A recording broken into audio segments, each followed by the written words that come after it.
Dje në ora 12 në sektorin për punë të brendshme Tetov, një 47 vjeçare nga Tetova raportoi se në një objekt shitjeje ishte sulmuar fizikisht nga shoqja e saj, e cila gjatë incidentit kishte dëmtuar edhe një pjesë të inventarit.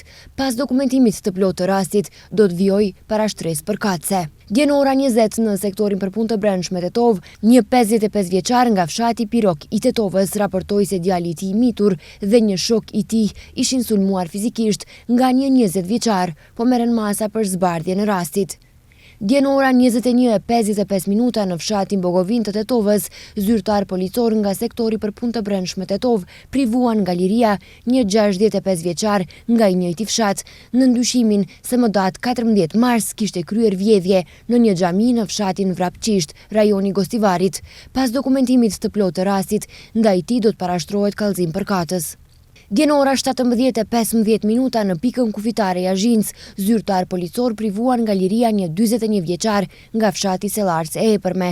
Gjatë kontrollit kufitar dhe verifikimit të dokumenteve, u konstatua se automjeti i tipit Shkoda Octavia, të cilin ai e drejtonte, kërkohej nga Interpol Austria. Automjeti është konfiskuar dhe pas dokumentimit të rastit do të vijojë kallëzim përkatës.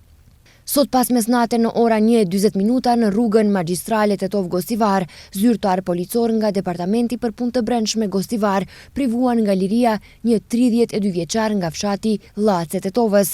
Gjatë kontrollit në komunikacion, ai u ndalua teksa drejtonte një automjet Opel me targa të Tetovës dhe u konstatua se drejtonte pa poseduar patent shoferi. Automjeti është konfiskuar dhe ndaj tij do të parashtrohet kallëzim përkatës.